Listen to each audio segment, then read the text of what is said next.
morning, friends. It is the start of another day and another week on our little homestead, and we are starting out with some baby chicks. This is the first time we've actually hatched our own eggs. I should have shared that whole process with you guys, but we've been really busy with a ton of different projects lately. But we hatched out 5 little chicks. These will be egg-laying hens, hopefully. Hopefully they're not all roosters. That's the thing, you never know when you're hatching eggs. This little one is so cute and sweet. It was stuck in its shell. I had to help it. It was a very delicate procedure, making sure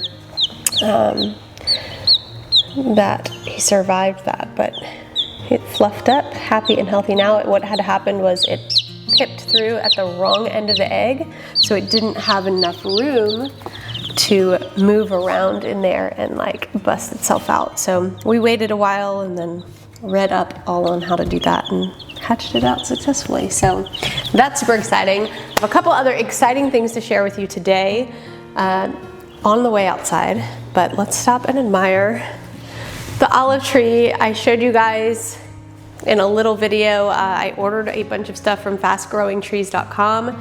So happy with everything that came. The olive tree is like my pride and joy. I'm so excited. I know it's tiny right now, but it's gonna be big and beautiful. I got this pot at Walmart for like $25 and it is perfect. I literally could not be happier with the way that that turned out. It's kind of everything I was envisioning for this little space. I just wanted something that would grow up a little, fill in some space, add some green, and be really beautiful. And one day, this little sweet will grow actual olives, which I think is just so cool. Listen, it's a mess out here. This is the catio, but come on out. I want to show you a couple things. I call it a catio because this is where Winslow lives. He's our nice cat. We have some allergies, so he can't live inside, but he's like the friendliest cat in the entire world. And so we don't want to like just let him be an outdoor cat. All of the outdoor cats end up, once they get big, they just kind of venture and into the woods, and then they just do their own thing mostly. But he is like just a baby. See, I'm just a baby. Daddy. So he lives out here. So the greenhouse is almost empty now. I did transplant most everything except some jalapenos that I had started. I don't actually like spicy things, so I'm not sure why I have so many jalapeno plants this year. But I do want to make pepper jelly. Is it sweet pepper jelly? You use jalapenos, jalapeno pepper jelly? I don't know. I had it for the first time in my life last year with cream cheese and like Ritz crackers, and it is so good. So I want to make my own. I did start some cantaloupe. I had some old seeds. I wasn't sure whether they would germinate or not, but they did very beautifully. And then these spaghetti squash, again, these are from 2022. But it looks like 1, 2, 3, 4, 6 of them have, don't pull that off. You let it, it'll do it by itself. That's the cool thing. So yeah, we will be transplanting some of these cantaloupes outside where we had some watermelons that sadly did not make it. And then I'll have to find a spot for the spaghetti squash. But I'm moving on to my fig tree. It's growing, it has new leaves. I planted her, we're calling her Bernice. If your kids have seen the Chosen Adventures, that is the joke. She came a little bit dried out and like sad looking, so the kids were like, oh no, Bernice, what happened? So now we just call her Bernice. Anyway, she's so happy. I put her in a bigger pot. She is gonna go in the garden at some point, but for right now I just wanted her to have more space and get strong and kind of get used to the weather, because I think she was grown in a greenhouse. This is a black raspberry that I did not put in the ground this year because I couldn't figure out where I wanted it. It cannot be near my blackberries and raspberries because they can transmit diseases. So it's just living here for right now, and I'll probably put it out in the fall for next year. And then I wanted to show you guys my green stalk. I got green stalk planters years ago, probably 5 years ago, and I've used them a few times. I haven't, like the last couple years, I think I just didn't know what to put in them. There's something growing there and I don't know what it is. It's funny. But I did this year, I went ahead and I just put strawberries around the top. I did just plant cilantro in this row down here. It has not germinated yet. That was literally the other day. I actually have bush baby watermelons that I planted in here. I know it's a little crazy. They're gonna end up, that one's coming unrooted. They're gonna end up sprawling out, but I'm okay with that. I'm okay with a little bit of chaos back here. And then I threw just 2 extra tomatoes that I had in here, which they've like taken off because they were a little bit smaller when I put them in here. So that's what I've got growing in the green stalk right now. I have another one, but I was gonna give that one to my mom so that she can have a little planter in her porch, but she's cute. These are a great way if you don't have a lot of space or like the idea of starting a big garden overwhelms you. This is a wonderful starting spot. You would be amazed at what you can grow in these.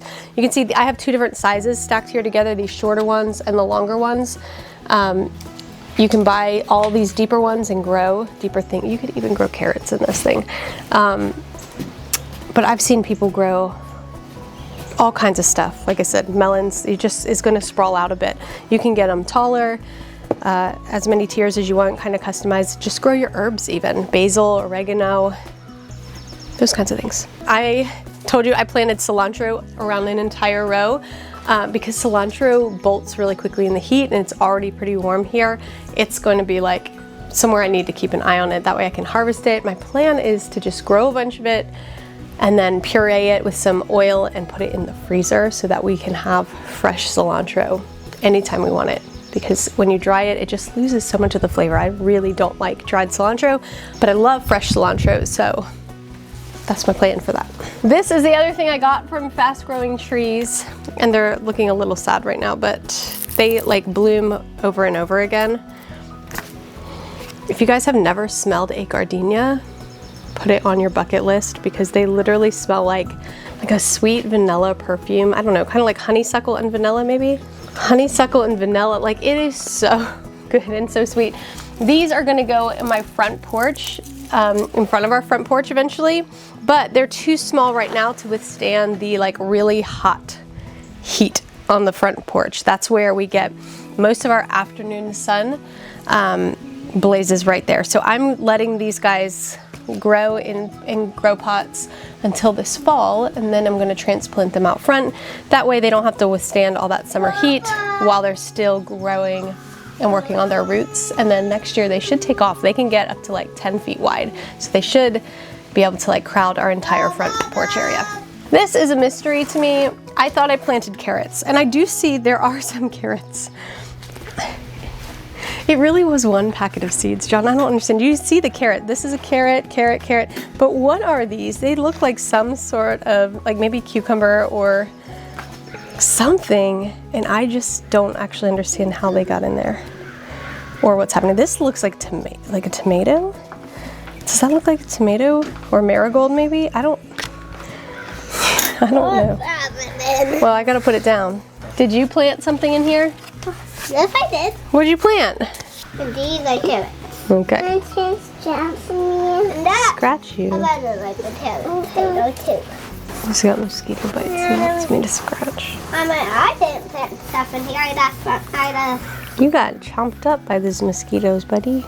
John was so sweet. He bought me some. I gave my Crocs to one of my girls. And then I'm constantly like, can I borrow your shoes? Can I borrow someone's shoes? So he saw that need and went ahead and ordered me some cute little garden clogs. He did not learn from my mistakes, and he got me a cream color, which I love, don't get me wrong, but my Crocs were also cream color and doesn't stay that color for long. So, update for my Fast Growing Trees order. This is a pomegranate bush that I'm still trying to decide where to plant it. I might go on the corner out here.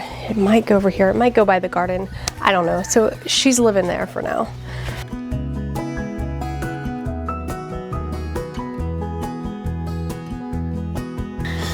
These girls are the queens around here. Mostly these two. Yes, you, Annie.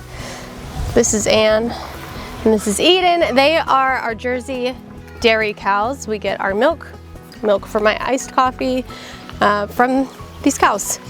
So up there is Olive. That is Anne's baby. She's 2 years old now, so she is getting ready to get bred. And then this one is Barbecued.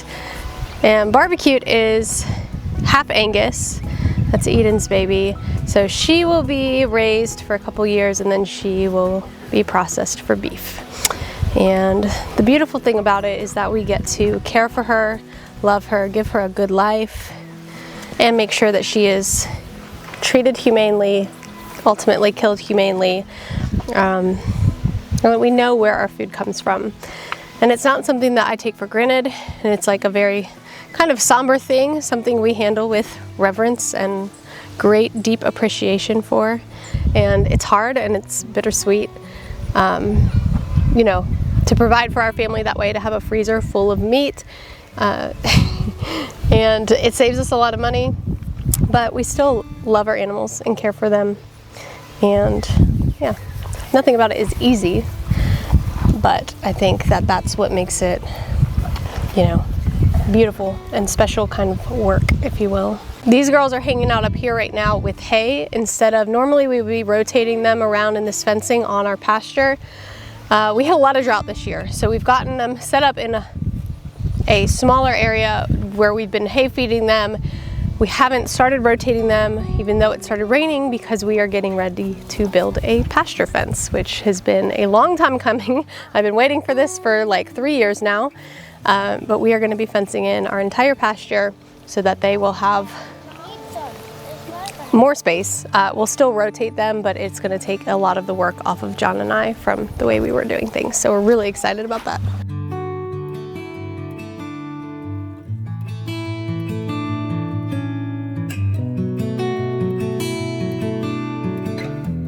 Oh God, hold on, going. Oh my God.